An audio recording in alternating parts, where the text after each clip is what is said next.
balobi Maman Marthe nde. Maman Marthe nde. Balobi shop Africa Union. Ezoteka nyonso biloko ya wananini yo Congolais. Olingi ndeko na yo asalisa yo te. Mpona kolia na yo moko babondela yo. Mpona nzoto na yo baboya elengi. Mpo babondela yo. Balobi bio Africa Union. Ezoteka. Tutakola na basinois. Sino kolia pa ya sino kolia nini. Ndeko na yo ezoteka. Azoteka biloko ya mboka. Ya fresh. Ya bio na bio. Bio na bio. Yo mama mbalo kuna monkanja izali. Balobi nzomo eyali. Nkuba baliwa. Balobi enjenje ezali. Zakomba kanganya kwe mpoto ya mbise za. Balobi nyama ya botu ya bokombo to ezaga te. Kala ngando ndenga lali na basi. Oyebike na sutu. Eza kolia na peti. Po Maman Marthe. Ya soro. Po bato comprendre te. Mawa. Ba Congolais. Où allons-nous? Où allons-nous? Pona kolia na bino moko. Ba kondela bino kalinyo. Kolia na apeti. Chongo na yo.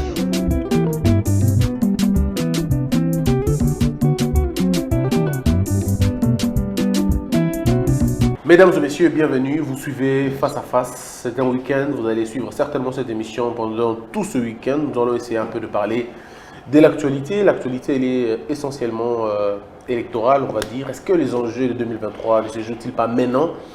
L'Assemblée nationale a donc entériné le candidat, M. Roland, qui a finalement été choisi. Bon, il y a eu beaucoup de contestations. Après, vous le savez, toutes les confessions religieuses disent n'avoir pas présenté cette candidature. Mais bon, il a été entériné. Les députés l'ont donc voté, selon les images que nous avons vues. Nous avons appelé un constitutionnaliste, et pas le moindre, de notre République démocratique du Congo. Moi, je l'appelle affectueusement le savant. Il s'appelle Njoli, professeur Jacques Njoli, qui est avec nous aujourd'hui, constitutionnaliste, professeur des universités. Il va essayer de nous parler un peu de ce qui se passe exactement au niveau de l'Assemblée nationale et comment ça se passe ailleurs. Et puis avec la Cour constitutionnelle, qu'est-ce qui va se passer? Les lois Minaku, on en parle essentiellement de lois aujourd'hui. Professeur Jacques Njoli, bonjour. Bonjour, monsieur Christian. Je rappelle que vous êtes une fierté pour la République. Votre manière d'enseigner, le cours que vous portez d'ailleurs, semble être même le pilier ou le socle d'une démocratie. Mais j'en suis flatté, mais ne me donnez pas la grosse tête, s'il vous plaît. Alors, nous avons tous suivi ces derniers jours. On a tous suivi cette histoire, les 3 propositions de loi du professeur, votre collègue Minaku, et notre professeur Sakata, qui ont proposé 3 propositions de loi. On a tous appris l'avis favorable contesté du ministre de la Justice, et puis va s'en suivre la CENI. Finalement, on se pose des questions. Est-ce que le Parlement ne devient-il pas un problème pour l'émergence de ce pays ou pour l'aboutissement de l'état de droit? Bon, vous savez, très souvent, nous avons l'habitude de faire des approches conjoncturelles dictées par la chaleur de l'immédiateté. Mais je crois que pour le cas de notre pays, surtout à cette période où nous sommes aujourd'hui les 4, où nous venons de totaliser 60 ans d'indépendance de notre pays, il faut se poser des questions structurelles, des questions existentielles, en les reliant bien sûr à l'actualité. Vous pouvez vous poser une question de savoir comment un pays, le 2e pays en superficie de l'Afrique, un pays béni des dieux, est transformé en un enfer. Mais cet enfer est le produit de notre propre dérive, le produit de notre irrationalité comme choix d'organisation ou de désorganisation de la société. Donc c'est ça étant dit, parfois on dit il faut trouver le cause, les raisons, mais c'est cela. C'est-à-dire que nous avons choisi l'irrationalité à la place de la rationalité. Et à partir de ce moment-là, les résultats ne peuvent être que négatifs. Est-ce que ce Parlement est la conséquence de nos choix? Ça reflète notre imaginaire, ça reflète nos constructions mentales? Non, les parlements aujourd'hui est le produit de ce qu'a été les élections, ou ce qu'on appelait les élections de 2018, ou même nos choix de 2011, de 2006, mais au-delà de ça, de cette longue transition, c'est aussi le coup d'État qui nous a instauré une dictature, et finalement de l'indépendance obtenue un peu dans une sorte de confusion et de l'impréparation. Donc il faut qu'à un certain moment, nous puissions nous poser de vraies questions pour dire, est-ce que ce que nous faisons au Parlement, comme ailleurs, est-ce que avec ça, nous allons faire avancer notre pays, ou quel pays nous voulons, nous voulons vous laisser, vous, la jeunesse? Ce sont des questions fondamentales que nous devons nous poser. Alors, allez-y. Alors, donc, ceci étant, on parlait de... Vous dites non, le Parlement. Non, le Parlement n'est que le reflet de la malgouvernance ou de la déraison qui a été érigée à mode de gestion. Et la déraison ne peut vous amener qu'à la faillite. Alors, Jacques Joly, vous êtes constitutionnaliste. Je rappelle que vous connaissez l'histoire constitutionnelle de ce pays et même l'histoire parlementaire de ce pays. Est-ce que les parlements se sont toujours comportés de cette façon-là pour que l'état de ce parlement ici soit beaucoup plus visible, parce qu'on est dans un système où le président n'a pas la majorité parlementaire? Bref, qu'est-ce qui peut être le problème de notre parlement? Est-ce que c'est notre ADN, ces désordres, ou c'est des chocs du moment, des circonstances? Non, il ne faut pas détacher le Parlement de l'ensemble institutionnel. D'accord. En droit constitutionnel, vous vous rappelez, on parle des régimes politiques. Mais ces régimes politiques est le fruit de la texture des individus qui composent les institutions. Okay? Donc, d'abord en termes de régime. Donc, les parlements aujourd'hui, c'est un gros mot qui veut dire qu'il y a une majorité, quelle que soit la forme dont elle a été structurée. Ça a aussi une importance dans sa génétique. C'est la majorité FCC cash. Parce que nous sommes dans un régime qui n'est pas totalement parlementaire. C'est un régime semi-parlementaire ou semi-présidentiel. C'est-à-dire qu'il y a un lien entre le gouvernement, l'exécutif en général, et le législatif, et les deux outils sont en lien avec le judiciaire. Donc vous ne pouvez pas isoler le Parlement de la structure ou de la nature ou des déficiences de l'exécutif. Et qui, n'est-ce pas, s'élise dans le judiciaire. Donc, les institutions sont les reflets de cette totalité politique et totalité sociale. Donc, si vous voulez prendre le microcosme Parlement, vous allez voir que c'est les incohérences de l'ensemble. C'est-à-dire que vous avez une coalition qui n'est fondée sur aucune base idéologique, mais sur un accord qui a été conclu, dont il n'y a aucun ciment idéologique. Et à partir de cette désordre, à partir de cette confusion de départ, ça a mené à une coalition, une cohabitation. Vous savez, même en France, lorsqu'on a connu cette période-là, c'est une période très difficile. Mais lorsqu'en plus, la coalition n'est battue sur aucun programme sérieux, aucune idéologie, mais c'est cette cacophonie que nous assistons. Alors, la cacophonie n'est pas simplement au Parlement. Oui. Vous suivez ce qui se passe au gouvernement. Un gouvernement où le Premier ministre donne pratiquement des leçons au président, où un vice-premier ministre est arrêté, on ne sait pas s'il y a eu une autorisation du chef de l'État, un gouvernement où chacun développe son mode de survie, mais le Parlement qui est dans cette forme de cohabitation se trouve avec une majorité qui ne se retrouve pas, c'est une majorité qui s'appelle FCC cash. Mais lorsqu'on entend ce que dit le cash, ça n'a rien à voir avec ce que dit le FCC. Donc, et on peut aller de cela. Donc, il y a un désordre, alors, ce désordre matriciel. Voilà. Mais ce désordre-là, il faudrait qu'on arrive à responsabiliser les choses, à établir les responsabilités. Oui. Qui ont la responsabilité de ce désordre? Est-ce l'intellectuel, le choix politique, la naïveté du peuple? Qui porte la responsabilité de ces désordres? Bon, vous savez, chez nous, nous avons l'habitude de chercher le bouc émissaire. Les boucs émissaires. Moi, je crois que chaque peuple, d'abord, mérite ses propres dirigeants. ses dirigeants. Donc, les institutions, du moins pas seulement d'aspect juridique, qui n'est que la mise en forme, mais en tant que production organisationnelle ou désorganisationnelle, est le fruit de la nature ou de la texture de l'État. Lorsque vous avez, pour parler d'une démocratie par exemple, c'est un pouvoir où le peuple, les démos, est conscient que c'est lui qui est la source de la souveraineté. Il ne faut pas simplement l'écrire, il faut le vivre, c'est-à-dire que c'est moi qui donne le pouvoir et non un individu. C'est-à-dire que vous devez, le peuple n'est pas dans une sorte de servitude volontaire.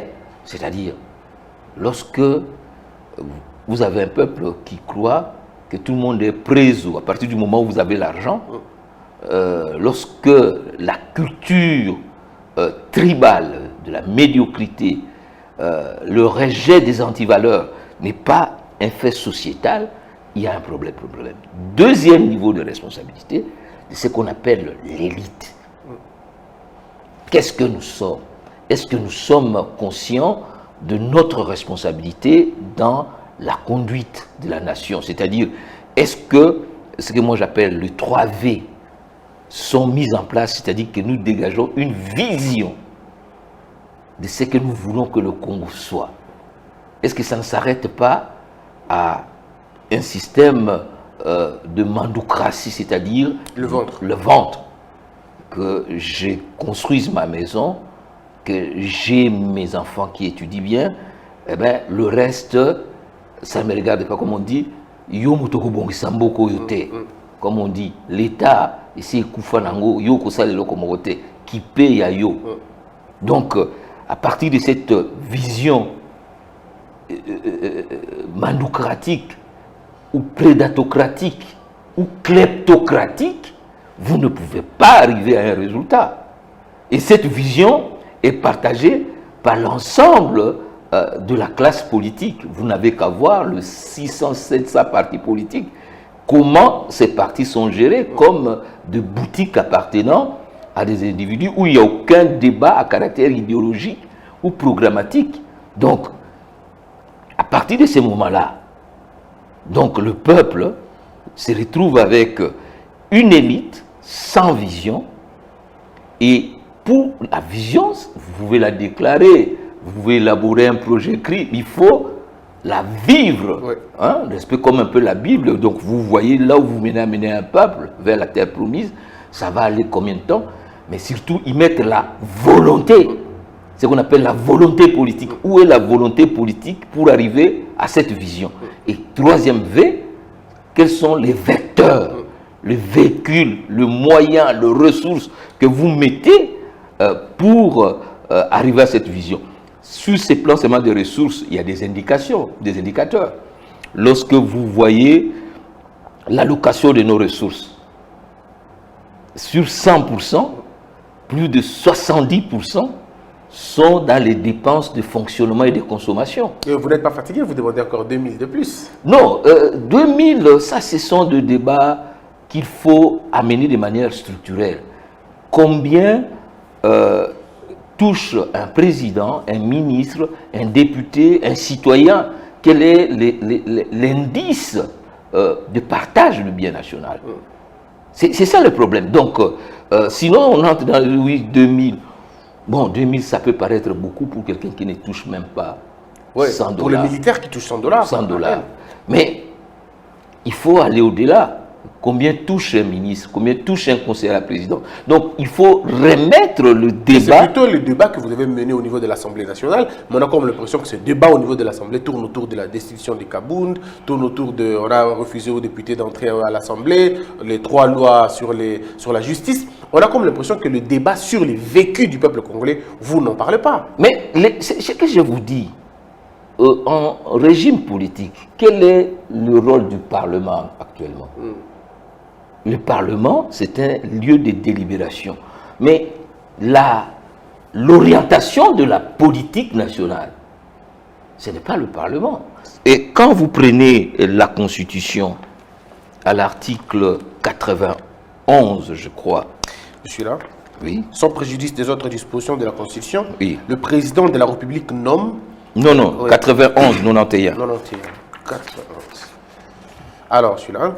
Le gouvernement définit en concertation avec le président de la République la politique de la nation et en assume la responsabilité. Oui, du paragraphe. Le gouvernement conduit la politique de la nation. Donc, ce n'est pas le Parlement qui conduit la politique nationale. Or, le gouvernement vient du Parlement. Non, Notre régime. il est l'émanation de la majorité. Oui. Donc, moi, je crois qu'il ne faut pas faire une analyse juridique creuse. Il faut faire une analyse à la fois juridique, mais aussi politique.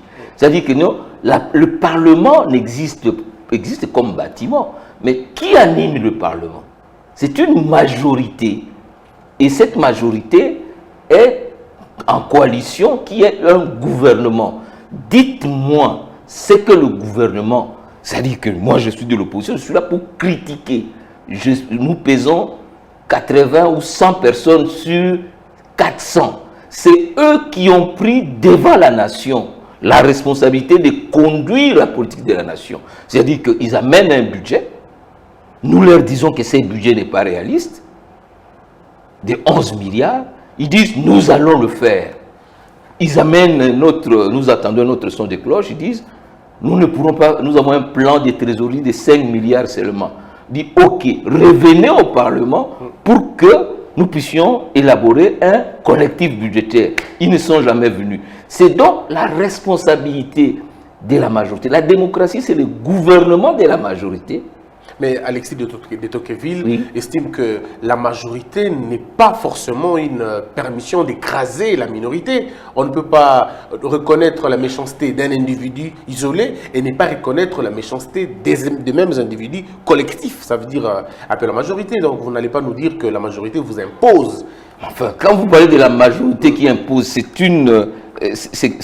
même une forme de pétition de principe. C'est la majorité qui est au gouvernement sous forme de coalition, du président de la République et son gouvernement, qui ont le moyen. Et ils sont soutenus au Parlement par leur majorité. Donc, il faut déplacer le curseur dans le rapport législatif-exécutif. Ça ne joue plus. C'est une majorité qui gouverne. Et cette majorité est structurée en 2 sous-systèmes. Un système qui est le gouvernement et un sous-système qui est à l'Assemblée, la majorité. Donc, si aujourd'hui vous parlez de cacophonie, c'est une cacophonie à l'intérieur de la majorité. Ce n'est pas entre le gouvernement et le Parlement. Le gouvernement Ilunga est en osmose avec sa majorité FCC. Et c'est une majorité FCC cash parce que quand vous voyez le gouvernement Ilunga, le premier ministre est du PPRD, le vice-premier ministre de l'Intérieur, il est UDPS. Le vice-premier ministre De la justice, budget, c'est UNC caché. et le vice-premier ministre de la justice, FCC. donc voilà ceux qui gouvernent. Le Parlement, c'est leur croupion pour leur servir. Donc maintenant, comme il y a une incohérence, je suppose, parce que ce n'est pas une incohérence structurelle encore, parce qu'il y a très peu, vous avez entendu, qui se sont partagées les entreprises. Et ça n'a pas, ça a eu quelques discussions éphémères, ils se sont entendus. Hier, il y a eu un conseil de ministres, Oui. présidé par le chef de l'État. Et à côté du chef de l'État, il y a le Premier ministre. Donc, la coalition qui a la responsabilité de la conduite de la République est là.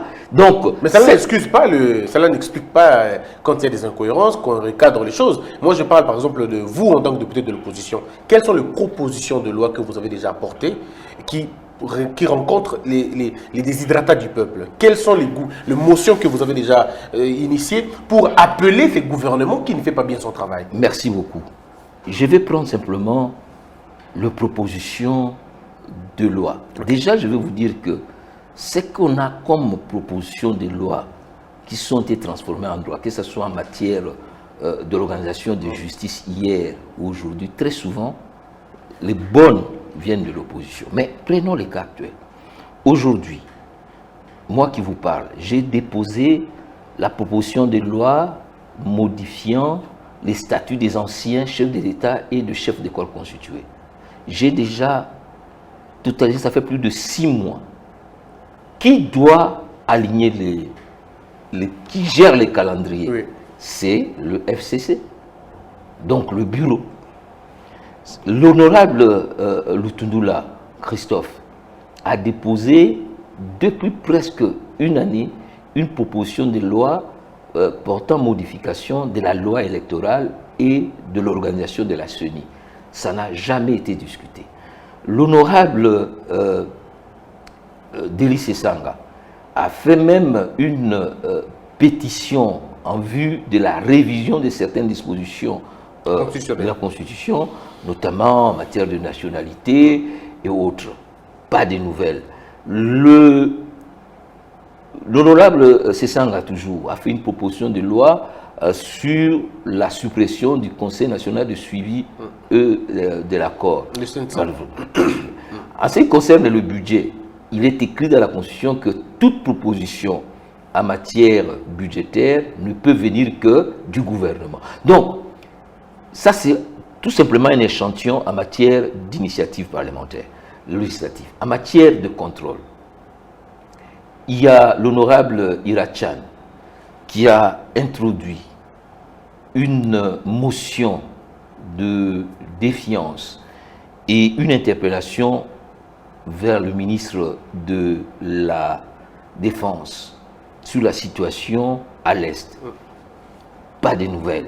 Donc, mais pourquoi il n'y a pas de nouvelles? Parce que juste à côté, il y a 3 propositions de loi qui n'ont pas fait une année, disons qu'ils n'ont même pas fait 2 mois, tout de suite étudiées dans une précipitation, on n'a pas compris. Pourquoi la vôtre ou les vôtres n'ont jamais rencontré heureusement, je parle à un technicien de droit qui gère les calendriers électoraux, les calendriers législatifs. C'est le bureau. Si vous prenez le règlement intérieur. C'est pourquoi je dis qu'il ne faut pas faire une analyse mécanique. Le Parlement, non. Le Parlement est géré par un bureau qui comprend 7 membres. Et ces 7 membres, 6 sont de la coalition FCC-CACH. Et un seul rapporteur adjoint qui est, n'est-ce pas, de l'opposition.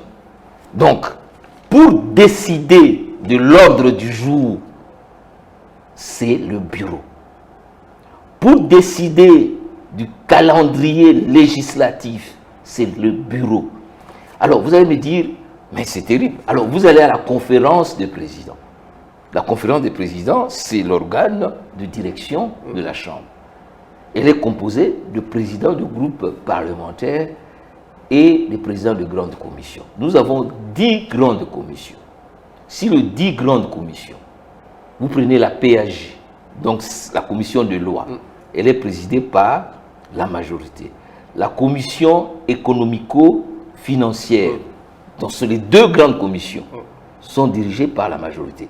Nous avons 3 commissions. La commission socio-culturelle, la commission infrastructure et la commission des droits de l'homme avec Madame Christelle Voix. Donc, 3 sur 10. Alors, si vous prenez les 7 là, plus les 6 membres du bureau, ils sont déjà à 13 contre combien? 4. Alors, vous allez maintenant prendre le groupe parlementaire. Le Parlement est composé de 500 députés. Sur les 500 députés, 410 sont de la coalition majoritaire. Bon, maintenant, nous sommes 80 ou 85. Lorsque vous venez avec un point de discussion et que la majorité vote de manière mécanique, c'est une majorité, comme on dit, godillot, qui vote mécaniquement avec des consignes, qui ne permet même pas à son opposition le droit de se choisir ou de se représenter. Mais nous sommes dans une sorte d'abus de majorité. Et c'est comme ça que nous avons espéré, et nous espérons que l'UDPS, qui s'est battu pour la démocratie, va permettre une respiration démocratique au sein du Parlement. Donc, la majorité... Est-ce qu'elle est en train de le faire, vous pensez? Ben, j'espère qu'ils vont le faire, parce que jusqu'alors, elle était en coalition, comme on dirait, substantielle avec cette majorité. Elle est toujours en coalition jusque-là. Voilà. Donc, c'est ça le problème. Donc, comme je peux vous le dire, et si vous faites le droit comparé, la démocratie, c'est le pouvoir de la majorité. Quand vous avez une majorité éclairée, une majorité responsable, une majorité qui a l'intérêt de la population, vous pouvez espérer arriver à un but. Mais lorsque vous avez une majorité qui est au service d'une personne ou d'une idéologie rétrograde, mais cette majorité ne peut pas vous permettre d'avancer. Comment ça se passe aux États-Unis et en France, par exemple? Comment les majorités fonctionnent là-bas? Merci beaucoup.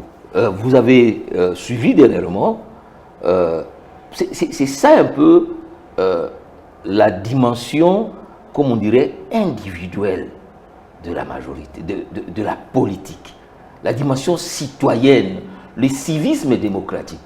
Vous avez suivi que M. Macron a gagné aux élections de manière incontestable. Et il avait une majorité. Mais cette majorité, à un certain moment, est entrée en contradiction avec la société. Vous avez vu l'opération des gilets jaunes et tout ça. Qu'est-ce qui s'est passé directement? Au sein de la majorité, en tant que responsables, qui ne sont pas liés par des intérêts opaques, strictement pouvoiristes, il s'est créé un courant pour dire non. Au sein de la majorité? Au sein de la majorité. C'est comme ça qu'il s'est créé un groupe autonome parmi les gens de la République en marche pour dire non. Pour dire non. Donc, si vous avez au sein de la majorité, je ne dirais pas qu'on n'en a pas eu. Vous vous rappelez l'épisode chez nous de G7? Donc, il y a eu quand même des personnes qui étaient au sein de la majorité hier qui ont dit que nous ne pouvons pas accepter. Mais ils ont été tout de suite chassés, quoi. Voilà. C'est ça le refus du débat démocratique. Oui. Donc, ils ont été écrasés.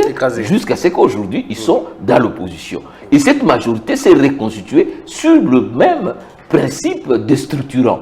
Donc, aujourd'hui, le problème que nous avons, c'est la remise en cause. Parce que ce qui est bon dans le droit parlementaire, c'est qu'on dit le mandat du parlementaire, c'est un mandat représentatif. Ce n'est pas un mandat impératif.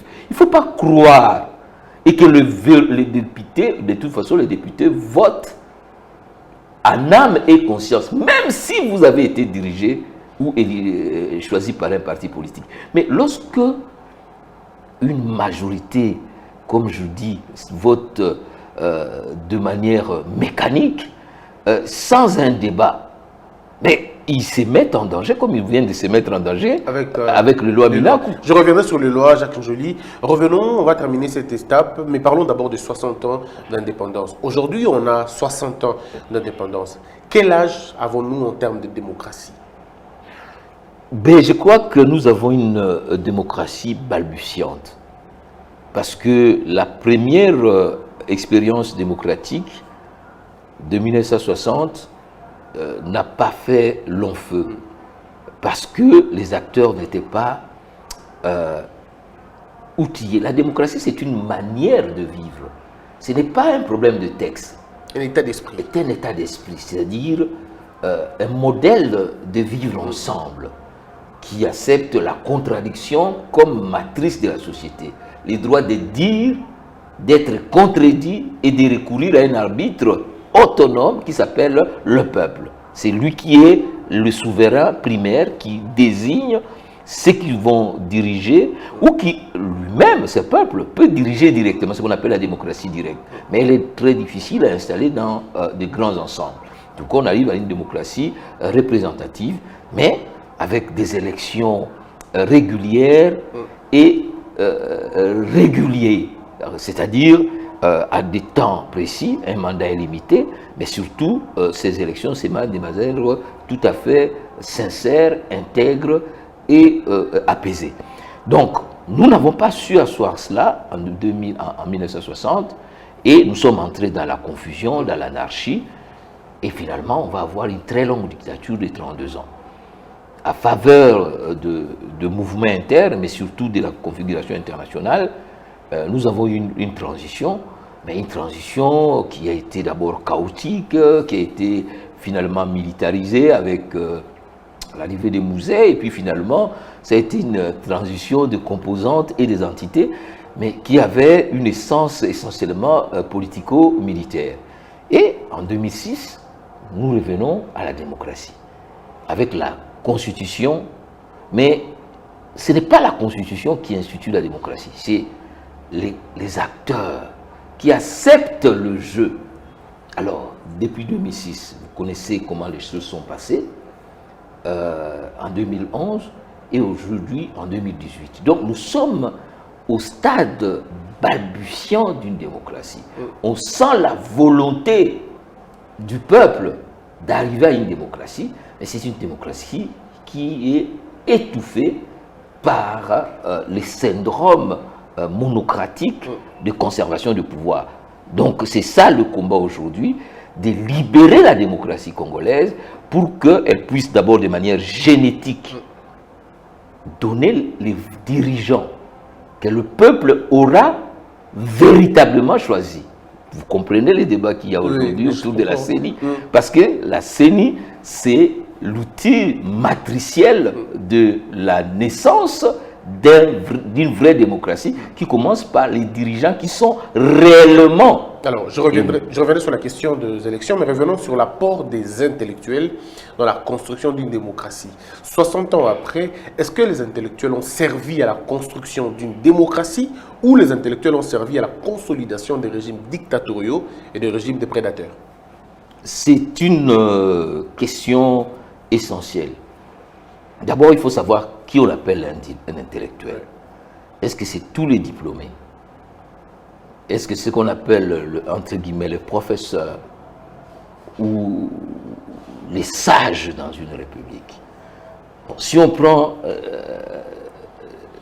comme indicateur le diplôme, en 1960, ceux qui ont dirigé le pays, qui ont conduit au premier échec, ce qu'on appelait les évolués, n'avaient pas la quintessence de ce qu'on appelle la démocratie. Ils voyaient de manière mimétique, ils ont voulu faire le mimétisme de ce qui était, n'est-ce pas, fait par l'homme blanc, et ils ont voulu prendre la place de l'homme blanc, et conséquence, il y a eu cette anarchie.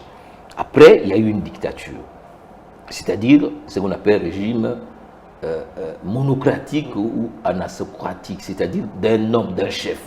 Alors, dans ces régimes-là, qui dirige? C'est l'homme. Et un homme. Et cet homme-là s'est fait entourer de ceux qui doivent l'aider à consolider. Et pour justifier sa conservation du pouvoir, il recourt à la force, l'armée, à la ruse et à la propagande. Et à ce moment-là, il recrute, comme dit mon frère Mbata, des tambourinaires intellectuels pour justifier. Rappelez-vous que l'idéologie de l'authenticité a été essentiellement structurée par les ténors de la science politique et de la philosophie politique qui étaient, n'est-ce pas, dans les universités qu'on appellera UNASA. Vous voyez, donc l'intellectuel devient ici l'architecte même non, Ouais. Le maître, la main-d'œuvre du cerveau pour permettre au dictateur, n'est-ce pas, d'asseoir sa... d'asseoir. Alors, ceux qui n'étaient pas d'accord, ben, ils n'avaient qu'un autre choix, soit la mort, soit l'exil. c'est l'exil. C'est comme ça que le Moudimbié, les Ngales sont partis. Mais ceux qui ne pouvaient pas sortir, ben, ils ont été réduits, n'est-ce pas, au rang des danseurs intellectuels ou des tambouriniers. Est-ce que ça continue aujourd'hui? Alors, en 2000, on va continuer. La fin de la dictature, enfin la fin de la Deuxième République a été un moment de déglaciation de ces modèles. Maintenant, comment les intellectuels se sont organisés? Ben, les intellectuels se sont regroupés en chapelles ou tribales, ou des partis qui appartiennent à des individus. Et c'est ça la nature de ces partis. Donc aujourd'hui, pour répondre à votre question, les intellectuels n'ont pas encore assumé leur rôle historique.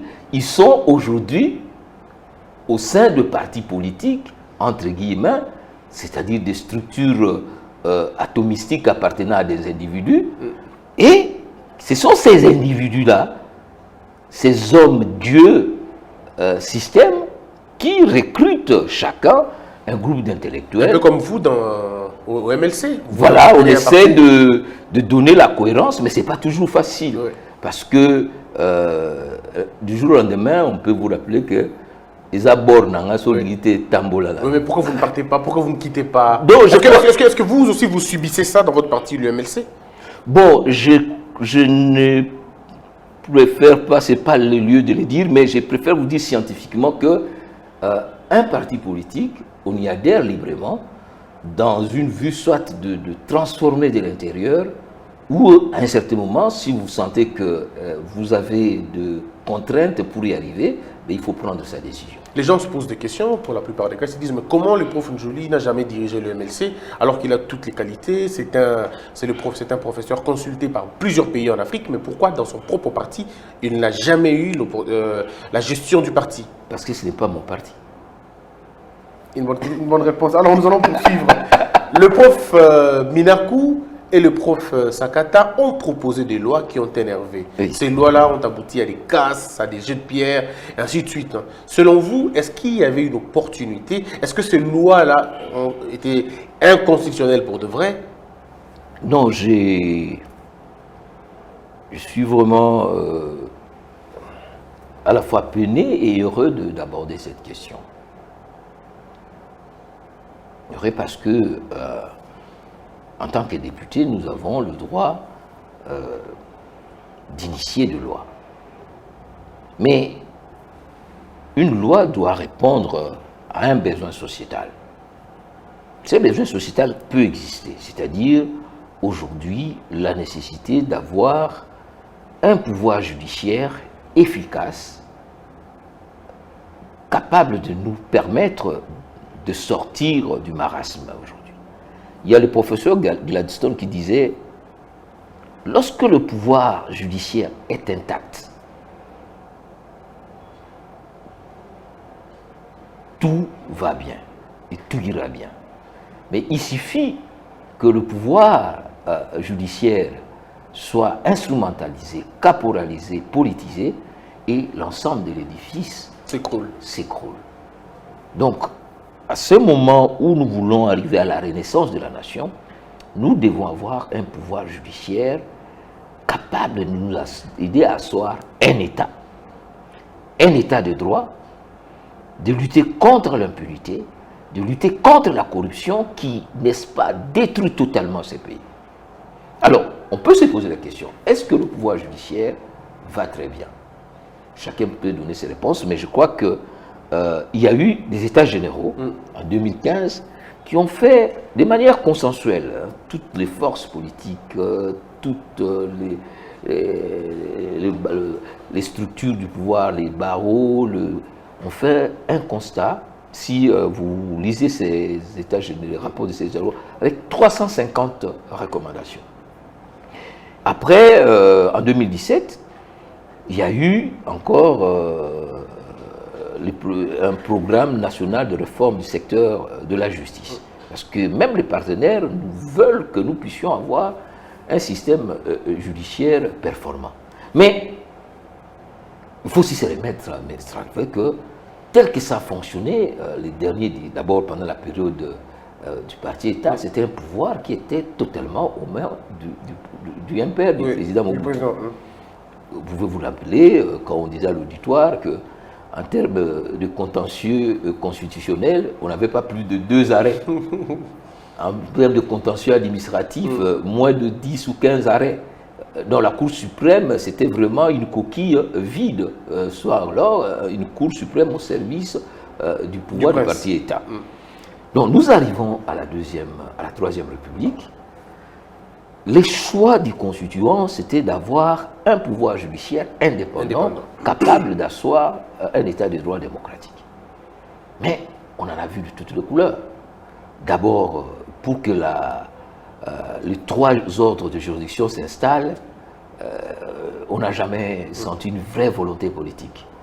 Je peux vous dire, par exemple, qu'en matière de loi organisant ce secteur, la proposition, la loi qui organise la Cour constitutionnelle est d'initiative parlementaire. C'est l'honorable Boulet et l'honorable Sessanga. La loi portant organisation des juridictions administratives, c'est d'initiative parlementaire. Alors, jusqu'à présent, le pouvoir judiciaire militaire, donc les cours d'institution judiciaire militaire, n'ont pas encore eu un texte capable de le mettre au diapason, n'est-ce pas, de la nouvelle philosophie. Donc, il y a encore un chantier. Alors, ce chantier a été utilisé par l'ancien pouvoir pour conserver le pouvoir. Rappelez-vous le procès, comment on appelait, Diongo, rappelez-vous le procès Mukonkole, rappelez-vous le procès des soi-disant 600 mercenaires, rappelez-vous le comportement des arrêts absurdes de la Cour constitutionnelle, mais on savait que c'était une cour ou une justice qui était caporalisée au service des intérêts d'un clan politique. Donc nous sortons de cela et nous aspirons tous à ce que la justice sort, n'est-ce pas, de cette caporalisation, sort, n'est-ce pas, de cette justice qui n'est ni debout, ni assise, mais une justice rampante. Donc, il faut sortir de là. C'est ainsi qu'ils ont proposé. Là. Alors, malheureusement, ils ont proposé, mais cette justice, au lieu de nous donner les outils de structuration d'une vraie justice indépendante, qui responsabilise les magistrats dans son rôle de gardien de l'ordre démocratique, de l'état de droit, on veut nous donner, en lisant ces textes, une justice qui vient mettre le parquet au service du ministre de la Justice. Le professeur Némi dit que c'était déjà fait. Aujourd'hui, on revient parler en retard. C'était déjà consacré parce que selon lui, dans l'article, je crois l'article 149 de la Constitution, il a été établi que le parquet a été détaché du pouvoir judiciaire pour être placé ailleurs. Une grande hérésie. Une grande hérésie. Je ne dirais même pas une ineptie. Une grande hérésie. Parce que, d'abord, parlons de cette révision constitutionnelle qui détache le parquet. Les parquets. Oui. Vous savez dans quelles conditions cette révision a été, cette révision à la hussarde, une révision cavalière. Mais même alors, il ne faut pas interpréter la Constitution comme certaines religions, on lit la Bible, vous prenez simplement un morceau, non. Il faut faire une interprétation systématique. La Constitution, c'est un ensemble. Quand vous lisez l'article 149, mais il faut lire aussi l'article 150. N'est-ce pas? L'article 150, le pouvoir judiciaire et les garants. Voilà. Et puis il faut lire l'article 151 et autres. Et surtout, lire l'article 152. Parce que l'article 152, qu'est-ce qu'il nous dit? Il dit le Conseil supérieur de la magistrature est l'organe de gestion du pouvoir judiciaire. Voilà. Et ces pouvoirs judiciaires-là Oui. est composé de qui? On a parlé vraiment du parquet, de la Cour constitutionnelle, du parquet. Le procureur général de la Cour constitutionnelle et le procureur général de la Cour Donc c'est constitutionnelle. déjà le parquet. Donc, vous ne pouvez pas prendre un morceau Oui. d'une constitution et vous vous égarez. Le professeur Minakou parle par exemple de la création des conférences des procureurs. Il pense que ce serait quelque chose qui va aller peut-être aider, selon sa conception, les conseils supérieurs de la magistrature qu'il estime inefficaces. Non, l'idée, qui a rendu le pouvoir, le Conseil supérieur de la magistrature inefficace? C'est le pouvoir politique. Lorsque vous donnez à un pouvoir moins d'1% du budget, et lorsque parfois aussi les magistrats eux-mêmes contribuent à cette éviscération du pouvoir. Donc, le problème aujourd'hui, c'est quoi? On a fait une révision. Mais dire que le pouvoir le parquet fait partie du pouvoir exécutif, c'est une aberration qu'aucun étudiant, même de deuxième gradure, acceptera. Il est un fait que le magistrat du parquet surveille l'exécution de loi. Les magistrats du parquet veillent au respect de règlements. Mais à ce titre, il, n'est-ce pas, est dans un régime de subordination hiérarchique au sein du corps. Et il travaille selon l'article 70 de la loi portant organisation, et fonctionnement de juridiction de l'ordre judiciaire. En matière pénale, le ministre de la Justice peut lui faire des injonctions pour initier. Oui. Mais même à l'époque coloniale, où on pouvait prendre un commissaire du district pour en faire officier de ministère public, le pouvoir judiciaire comprend les magistrats du parquet et... Madame Mabunda veut éviter aux députés la colère des juges, qu'il appelle la République des juges. Il refuse, j'ai entendu un député du FCC parler du banditisme judiciaire. Il dit qu'il faudrait contrôler les banditismes judiciaires, il faut empêcher à ce que la République devienne une République des juges, et donc il faut placer les parquets sous tutelle efficace Non, le parquet ne peut pas être sous tutelle. Même dans le pays comme la France, où à un certain moment, on a vu la chancellerie intervenir, mais ils ont dû réécrire leur code de procédure pénale aux articles 30 et 31 pour dire le ministre de la Justice, en tant que responsable de la politique pénale, peut instruire le procureur général près de la Cour de cassation sur, n'est-ce pas, des instructions générales. Mais il ne peut pas lui faire des instructions particulières dans la conduite. Le magistrat du parquet, n'oubliez pas qu'il veille au respect de lois et règlements, mais il est aussi juge d'instruction. Donc à ce titre, il est indépendant. Il est indépendant. Donc, on ne peut pas, c'est vrai, ce qu'on dit, il travaille sous l'autorité. Mais quel est le contenu de cette autorité? Est-ce que c'est une autorité, comme ils ont écrit des droits administratifs, qui ferait du pouvoir du magistrat du parquet un agent de l'exécutif? C'est une aberration. Non. Il a les droits d'injonction en matière pénale.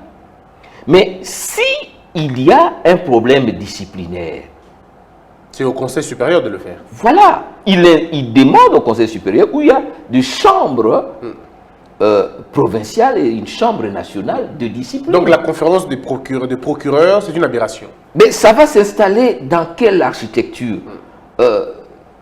Je peux comprendre qu'il veut les embêler pour prendre un verre. Mais on va... Et c'est comme ça qu'on leur a dit.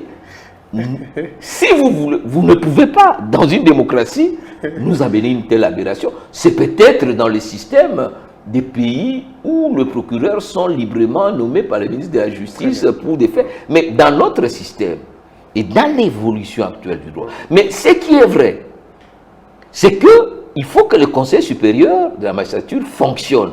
pas comme un cadre totalement inopérant. Vous vous rappelez que les derniers hauts magistrats ont été nommés sans qu'il y ait assemblée plénière ou même consultation d'un pseudo-bureau. Donc le chef de l'État les a nommés ab nihilo, ce qui est une grave défaillance. Donc nous devons tous travailler pour la restauration de l'indépendance du pouvoir judiciaire. Alors, mais les gens se posent souvent des questions. Le président est entouré des juristes, l'Assemblée nationale, le bureau est entouré des juristes, mais comment se fait-il que certaines décisions venant de ces deux institutions-là soient des décisions entachées d'irrégularités procédurales? C'est comme ça que je vous dis que la politique, très souvent, tient le juridique à l'État. Et c'est tous les combats que nous devons tous mener. L'instauration d'un État de droit démocratique. Beaucoup de pays sont passés par là. Aujourd'hui, en France, vous savez qu'il y a une enquête sur les influences qu'aurait subi le parquet financier de la part de la chancellerie pour mettre en écoute un acteur politique. Donc, ces influences-là peuvent exister, mais ce sont des incohérences dans un État démocratique. Très bien. Donc, le parquet fait partie du pouvoir judiciaire, mais le parquet est en même temps le pied avec lequel les ministres de la Justice impulsent la politique pénale. Mais les ministres de la Justice, me disait mon professeur Bayona Mabea, les ministres de la Justice n'est pas un super EOMP, officier du ministère public. Il est le plus haut auxiliaire de l'exécutif qui fait le lien et le pont avec le pouvoir judiciaire. Il répond de la politique pénale devant le pouvoir législatif parce que nous n'allons pas convoquer un procureur devant le Parlement. Le Parlement, oui. Nous allons appeler le ministre de la Justice. Pour ces faits, le ministre de la Justice doit avoir des instruments, des outils minima. C'est-à-dire, il a un droit de regard, un droit de surveillance. Parce que celui qui répondra, en fait, devant le Parlement. Mais les instruments, même en pouvoir, quand on dit vous avez l'autorité, mais en droit administratif, il y a l'autorité de tutelle, mais aussi l'autorité hiérarchique. Ici, ce n'est qu'un pont. Et je suis très heureux parce que j'ai eu un débat très intéressant avec le professeur Luzolo, qui a été l'un des initiateurs, n'est-ce pas, de la révision. Je lui ai posé la question. Heureusement, je n'ai pas mené son livre, lui-même il dit, la révision de 2011 n'avait pas pour but d'extraire le magistrat du parquet du pouvoir judiciaire. L'objectif, c'était de permettre au ministre de la Justice d'avoir un regard, un droit de suivi pour faire rapport au pouvoir législatif. Encore qu'il faut le faire, ces révisions-là, de manière globale et en temps opportun. Est-ce que pas nécessairement sous le feu de l'actualité médiatique. Avant de parler de la toute dernière question qui est la CENI, je voudrais que vous puissiez nous donner votre point de vue en si peu de temps sur l'interpellation du ministre de la Justice, parce que ça a eu quand même des incidences. Il a dit par exemple que Yémé avait dit qu'il n'avait pas peur. On a toujours voulu savoir qui étaient les Yémé, jusqu'au point que hier, au niveau du Conseil des ministres, le président a demandé au ministre de la Justice de se déconnecter et de demander à Yémé d'envoyer quelqu'un pour le remplacer, parce qu'il a dit qu'il était envoyé par Yémé. Mais, Christian, je sais que vous êtes un grand journaliste. Merci. Mais je ne veux pas commenter les potins. Vous voyez.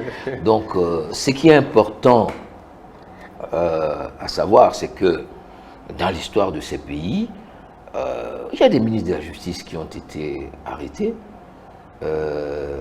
Ce qui est important dans un état de droit, c'est le respect de procédures. Lorsque on veut utiliser, et c'est là où parfois on peut comprendre certaines initiatives législatives, lorsqu'on veut utiliser par exemple le procédure des flagrances, hier comme aujourd'hui. Rappelez-vous le procès Mukonkole, le procès Wanga, le procès Diongo, le procès comment Babal a été transféré à la CPI, les procès, comment on appelle, le président Katumbi. On sait voir comment on a utilisé la justice et un certain nombre de procédures, par le même magistrat d'ailleurs. Par le même magistrat. Donc, on peut arrêter le ministre de la Justice.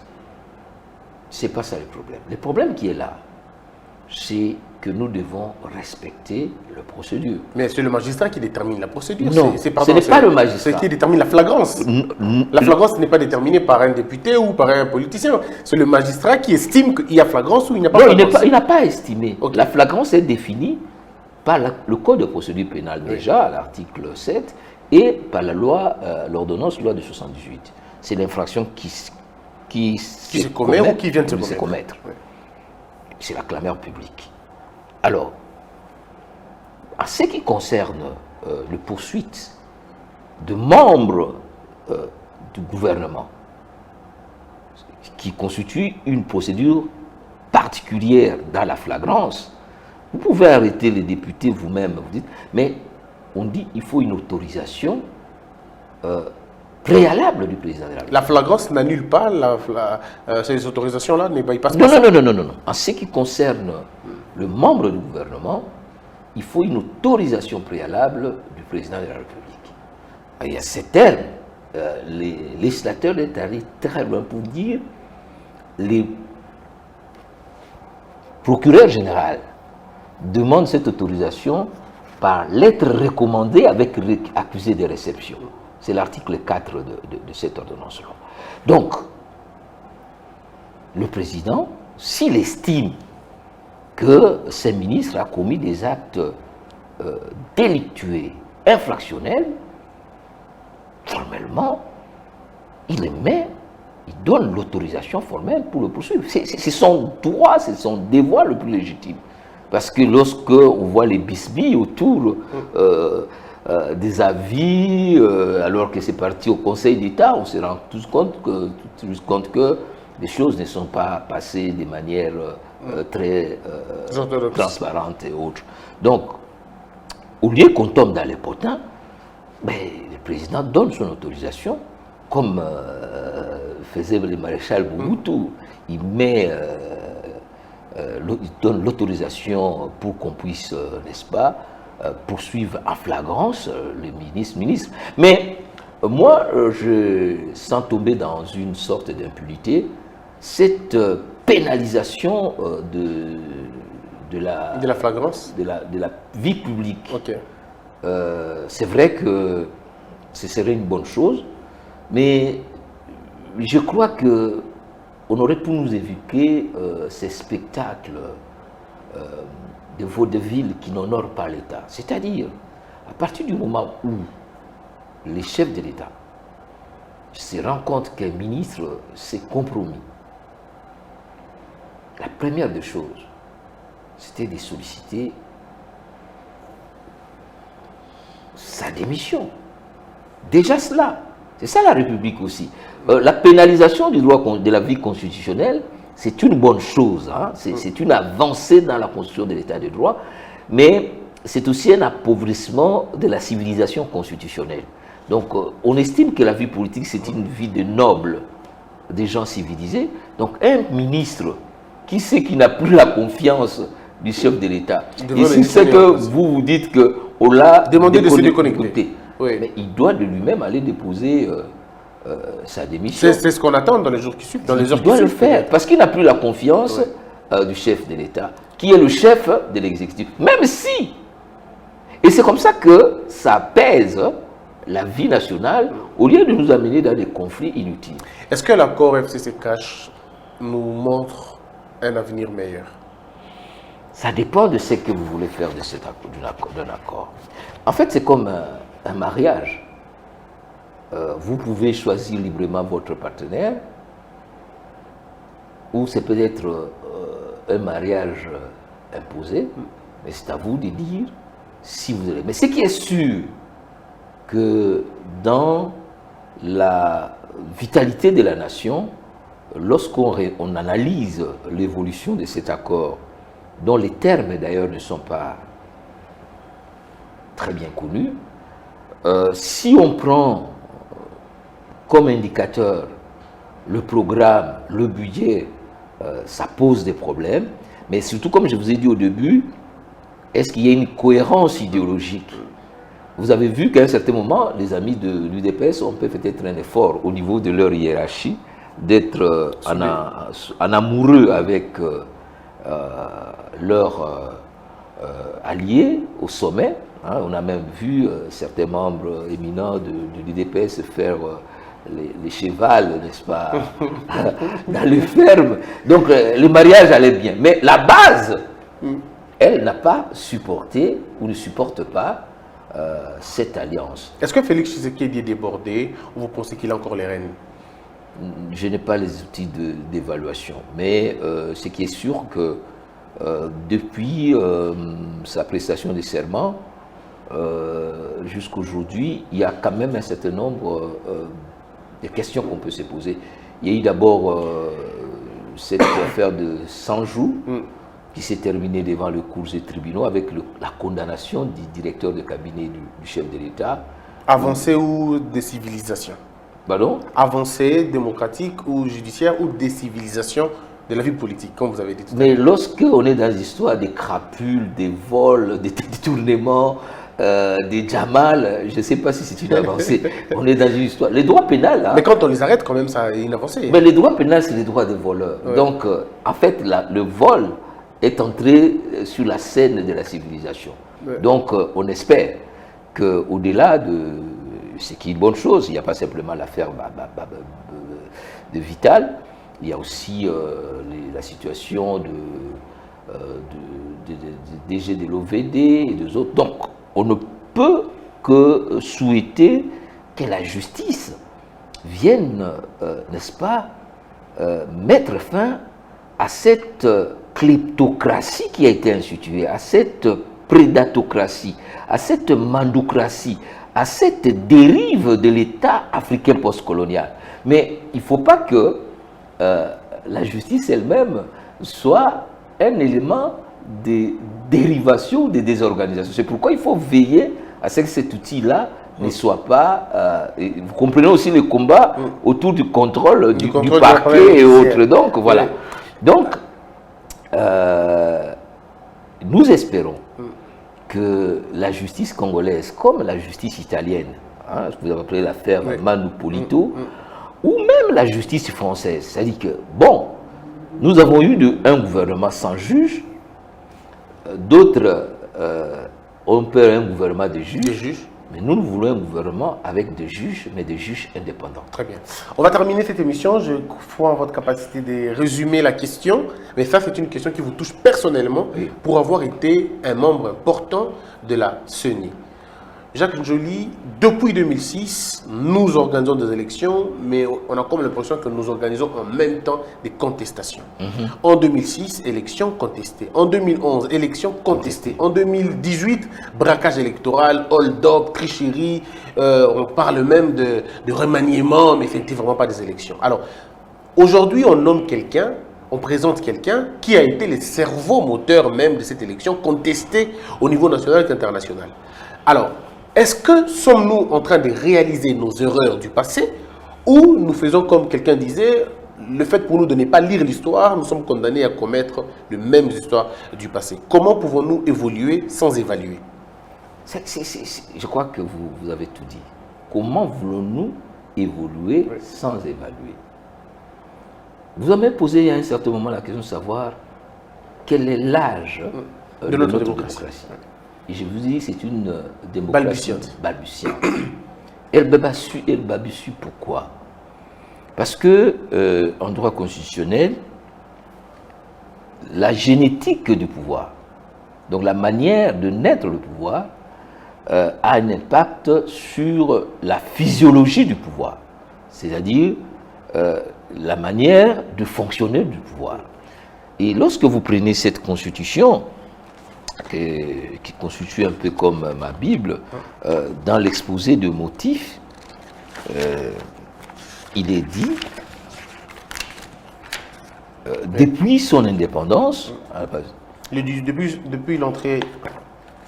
à 79. Oui, depuis, ça c'est l'exposé de motifs, depuis son indépendance, le 30 juin 1960, la République démocratique du Congo est confrontée à des crises politiques récurrentes dont l'une des causes fondamentales est la contestation de la légitimité des institutions et de leurs animateurs. Voilà. Donc ça c'est au frotton même, n'est-ce pas, de notre charte fondamentale, de notre âme, parce que la Constitution c'est l'âme du peuple. Donc nous sommes conscients, et nous devons être conscients, que tant que nous aurons une crise de légitimité, c'est-à-dire que les institutions ne sont pas l'expression de la volonté du peuple, eh bien, nous serons toujours en crise. Ce qui justifie d'ailleurs le fait que 60 ans après, nous sommes toujours dans une démocratie naine et dans un nanisme économique qui déroute toutes les analyses. C'est à cause de l'absence de légitimité. Parce que c'est la légitimité qui donne l'efficacité, la stabilité. Or, nous n'avons pas d'institutions légitimes. Vous avez dit en 2006, l'abbé Malouma doit proclamer les résultats dans un char. Et directement après, il y a eu affrontement entre Mordom et ça s'est terminé par l'exfiltration de Jean-Pierre qui finalement va être arrêté à la CPI. Et vous savez, l'arrestation de Jean-Pierre à la CPI, il y avait aussi des forces internes qui jouaient pour qu'il reste là-bas. Donc, il y a un problème. En 2011, je suis à la CENI. On proclame les résultats dans une contestation. On a appelé ça même les élections le plus chaotique de l'histoire. Il n'y a pas de moment où j'ai souffert autant de ma vie. Mais je crois que 2018 vous a sauvé quand même. 2018, ça a été encore pire que 2011. Alors, là, vous avez souffert beaucoup. Je me rappelle qu'on était encore étudiant, vous nous enseignez, vous n'êtes pas venu au cours parce que vous devriez rester là. Vous avez retardé les élections pendant plus de 2 ou 3 heures comme ça. Et j'ai retardé les élections pour que l'administration me donne le PV. Je n'avais pas moi-même, j'avais des doutes, j'avais des discussions. C'était un acte courageux, très courageux à l'époque. Alors, on sort de cela. En 2018, je ne suis plus à la CENI. Mais on dit que vous avez eu 5 millions, c'est pas vrai ça? Ben, c'est pas mal si j'ai eu 5 millions. Parce que à moi seul, 5 millions, c'est quand même important. Mais ce qui est sûr, c'est que ces résultats n'avaient pas suscité la confiance de la population. Ils ont été rejetés comme les élections les plus chaotiques. En 2018, nous avons cette contestation, des machines à voter, des résultats publiés sans bureau de vote. Et nous voyons combien nous dépensons pour la recherche de la légitimité. Vous savez que le président de la République a fait presque toute une année à circuler à l'extérieur pour simplement dire à ces gens-là, non, j'ai été élu. En même temps, un autre circule à l'extérieur, non, vous étiez élu. Entre-temps, l'Église catholique dit, non, ce n'était pas de nouveau. Donc, la nation est en contradiction dans la naissance même du pouvoir politique. Donc c'est un pouvoir politique déficitaire en termes de légitimité. Donc, après tout ce qui est arrivé, il faut faire l'évaluation post-électorale.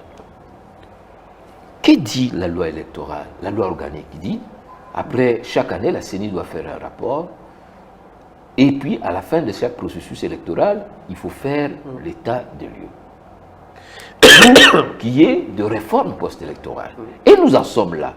La CENI a déposé son rapport et l'Assemblée nationale doit débattre de ces rapports pour que nous puissions voir, après 60 ans, mais qu'est-ce qui ne marche pas, comme tu as dit, mais après cette évolution, comment nous évaluons pour aller de l'avant, pour que 2023 ne ressemble pas à 2006 en 2011. Parce que ce n'est pas quand même normal que nous soyons le miroir négatif de la fraude. Parce que, tout simplement, les gens sont frappés par un syndrome de conservation du pouvoir et qui veulent contrôler l'instrument qu'est la CENI. Alors, c'est là le problème. C'est là le problème. Donc, maintenant, il faut que nous évaluons de manière sereine, de manière objective, qu'est-ce qui s'est passé pour porter des correctifs sur ce qu'on appelle la réforme de notre système électoral. Est-ce que nous allons les élections locales finalement? Parce que c'est ça le fondement de l'État. Depuis 2006, nous n'organisons pas les élections locales, municipales et urbaines. Or, la démocratie s'est construite par Au niveau la de la base. base, oui. Si on laisse là, est-ce que nous voulons avoir des élections toujours sans recensement d'identification de la population, mais avec des fichiers qui sont pour Corrompus à et tout tout le moment. monde. 2 ans après. Ce sont des questions fondamentales. Est-ce que la structure de la CENI telle que nous l'avons mise, elle est susceptible de déclencher l'indépendance? C'est-à-dire, est-ce que l'Assemblée plénière qui a été mise en place a joué son rôle? Est-ce que le président de la CENI est désigné de manière indépendante? Parce que la loi dit qu'il faut une personnalité indépendante. Ce que je vais te confier sans livrer les secrets. Après les élections de 2011, je suis allé en Afrique du Sud et j'ai rencontré les collectifs de présidents de commissions électorales. Ils m'ont dit les élections se jouent sur un élément anthropologique. La confiance à l'organe de gestion des élections, mais surtout à son président. Il faut que cette présidence soit une personnalité indépendante. Ce n'est pas un problème d'un expert. C'est qu'il faut une personnalité. C'est ce que dit l'article 13. Il faut la confiance. Oui, l'article 13 de la loi sur la CENI nous dit les membres de la CENI sont choisis par les personnalités, parmi les personnes reconnues pour leurs compétences, leur intégrité morale, probité et honnêteté. Ce n'est pas des personnes choisies parmi les experts, non. C'est-à-dire, vous avez un prix Nobel de la paix. Oui. Dr Mukwege, par exemple. J'étais au Nigeria, il y avait un professeur qui s'appelait le professeur Djega. C'est un grand professeur de sciences politiques, d'une moralité. Donc, on recourt à une personne arbitre qui ne peut pas subir de pression, qui ne peut pas être un agent d'exécution, un garçon de course de plateforme politique. Même si il y a 4 personnes, 6 personnes qui sont issues de la majorité, mais la majorité ne doit pas choisir. Non, la majorité doit choisir au sein de la majorité, en dehors de la majorité, quelles sont les personnes.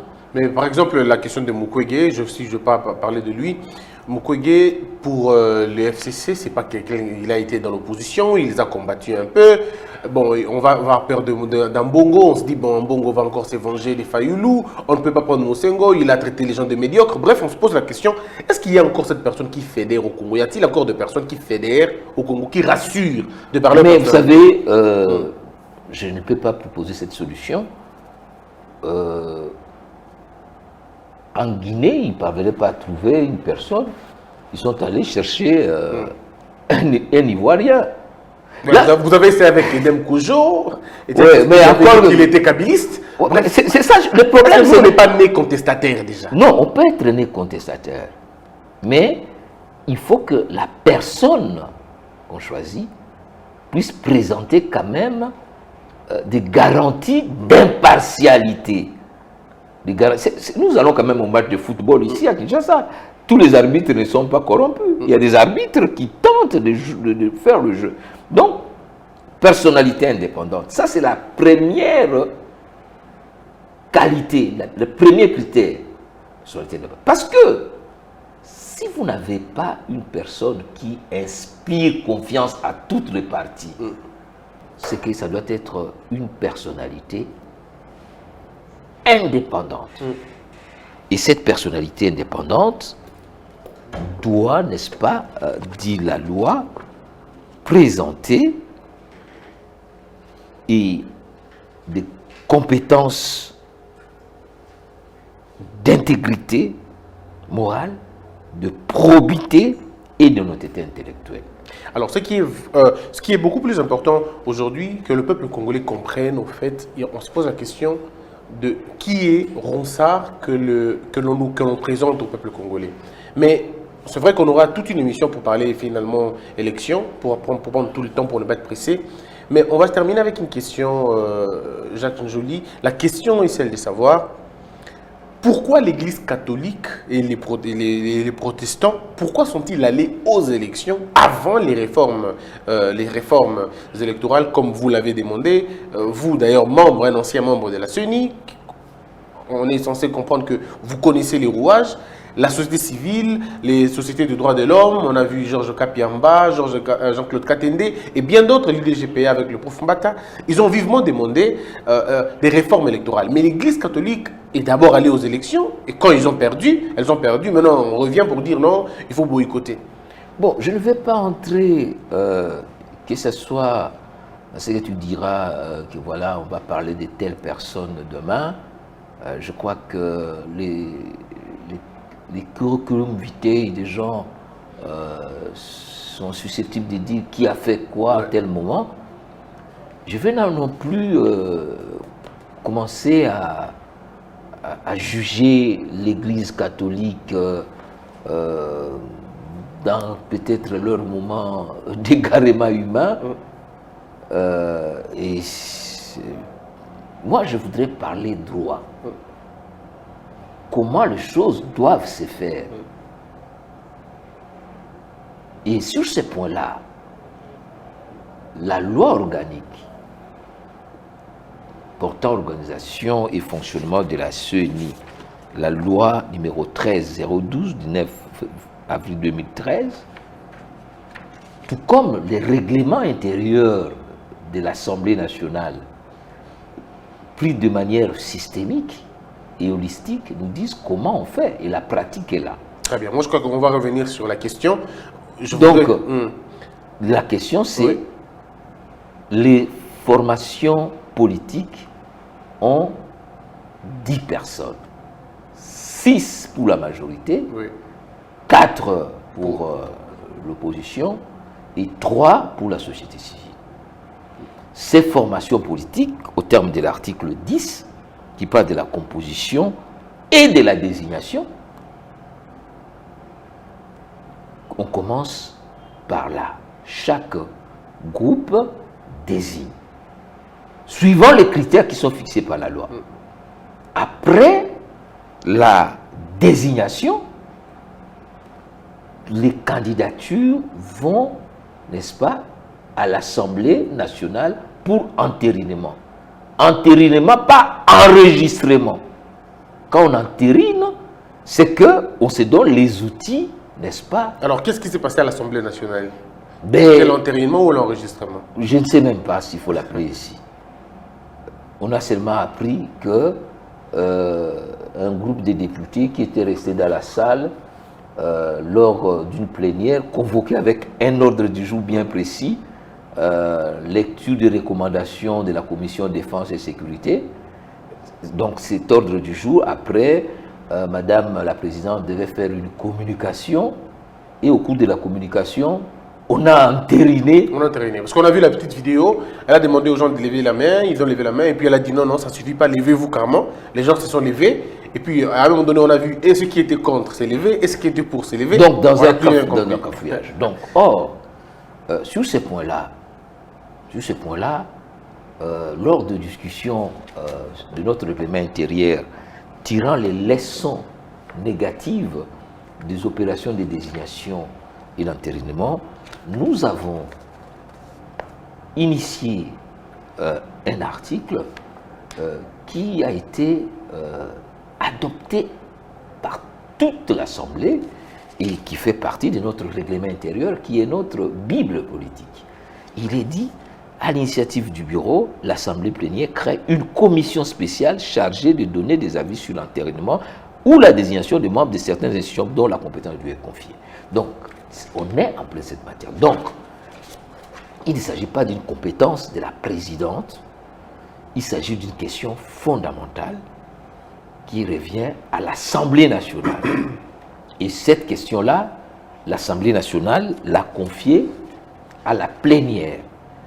Et la plénière, lorsque elle reçoit ou elle est informée par le bureau que nous avons reçu les candidatures de tous les 13, parce que, encore une fois, la loi ne parle pas d'un entérinement isolé d'un président.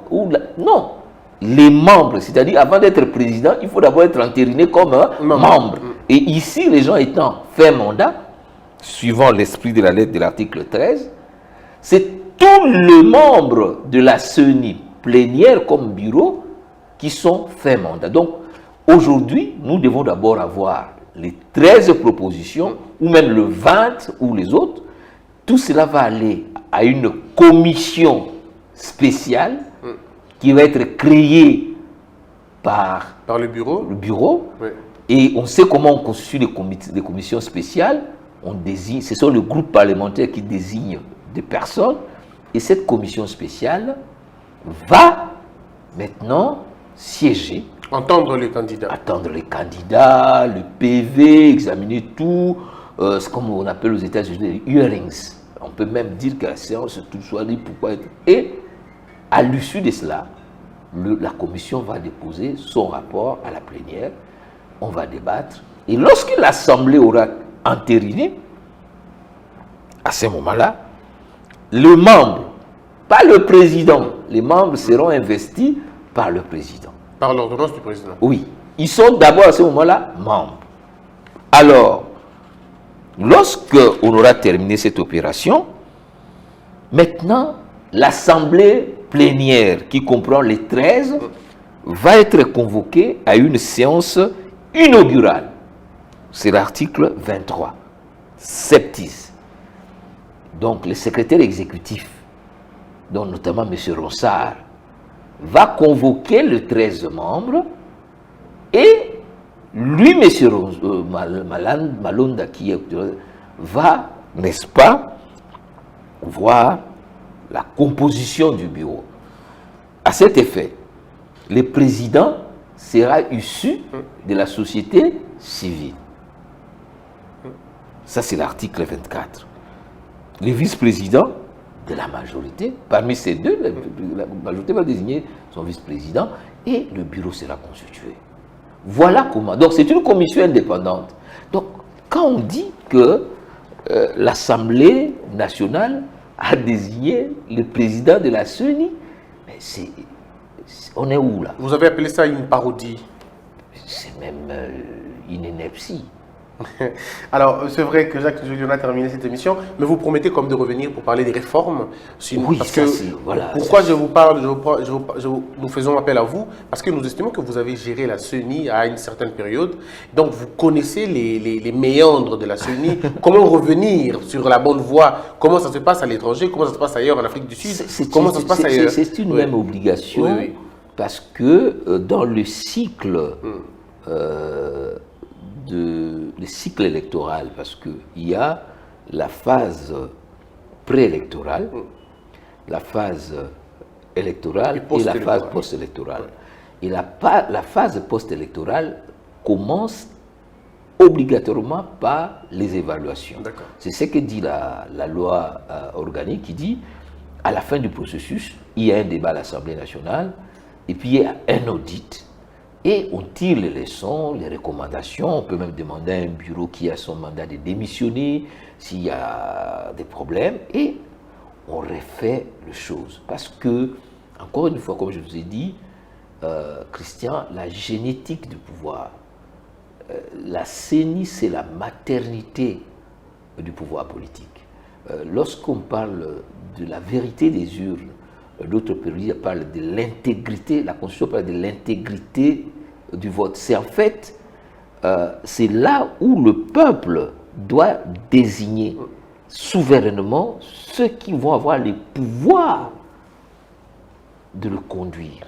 Alors si ce travail-là de parturition, comme on dit, de naissance, s'est fait de manière chaotique, de manière corrompue, d'une manière que nous avons assisté, de manière contestée, mais nous créons les conditions de contestation du pouvoir, et la contestation du pouvoir amène les désordres, l'instabilité politique et bien d'autres choses. Et la gabégie dont nous sommes victimes depuis 60 ans. Donc si nous voulons nous en sortir, eh bien, la voie, c'est d'abord de soigner les conditions de désignation de ceux qui vont diriger du sommet à la base, des élections locales, municipales, des chefs de secteur, des chefs de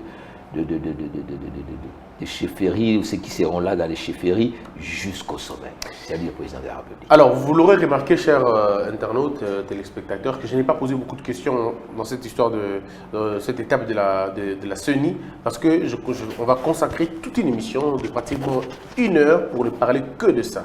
Alors, pour terminer, Jacques Njoli, est-ce que cette histoire passera? Ça veut dire, est-ce que Ronsard Malonda restera réellement président de la CENI ou le peuple va s'exprimer autrement?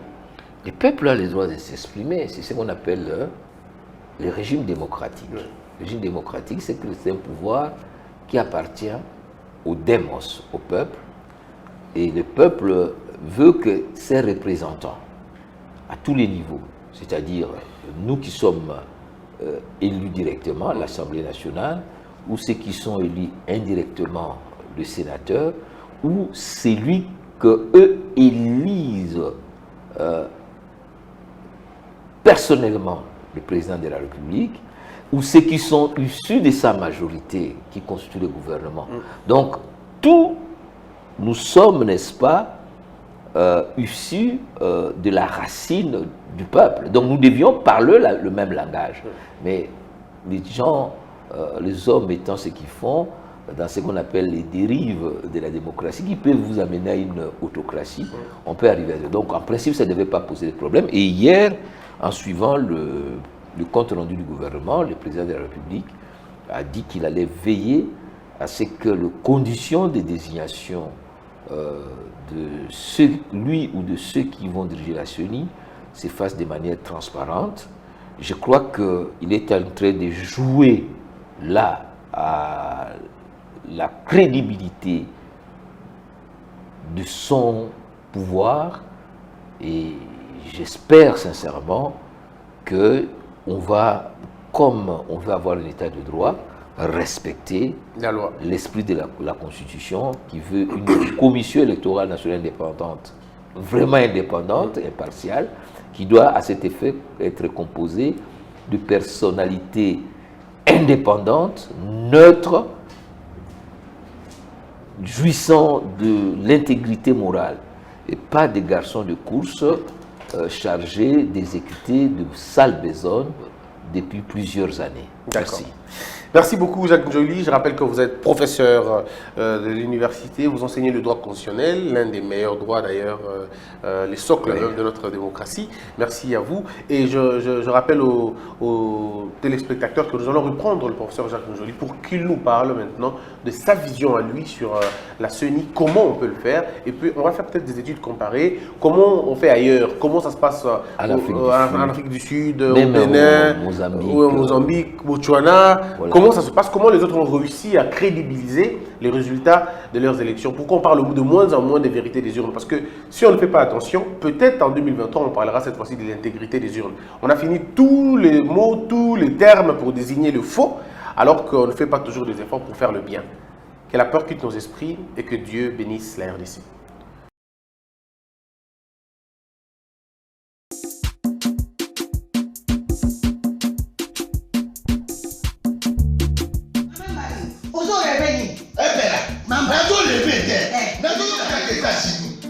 Plus précisément dans Washington. Maman Martin Maman Martin shop Africa Union. Mais quand tu as biloko ya wananini yo congolais olingine kola yo asalisa yo te mpona kolia na yo moko babondela yo mpona nzoto na yo bakoya elei mpo babondela yo balobi bio Africa Union ezoteka totakola na basinois sino kolia mpe ya sino kolia nini ndekona yo azoteka biloko ya mboka ya fresh bio na bio yo na yo Yo mama mbayo kuna monkanja izali. balobi nzomo eyali Enkuba paniwa. balobi enjenje ezali Zakomba kanganya kwe mpoto ya mbise za. balobi nyama ya botu ya bokomboso ezaga te Kala ngando ndenga nali na basi. oyebi ke na sutu Eza kolia na petit. po mama marde Ya soro. po bato comprendre te Mawa. bakongole ualonu Uaronu. mpo na kolia na bino moko bakondela bino kalinyo kolia na apeti nzongo na yo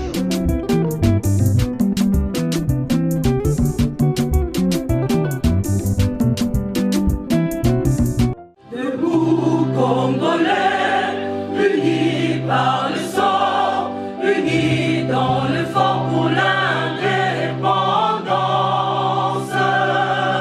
Tués aux hommes, ces opinois, Daimana, Shido, Tweneleye, Nakinyabana Piko, Namosala, Totongambo, Kakuleka Kitoko, Nakinyabana Kongo, Toyembani, Toyembolonene Yalisa.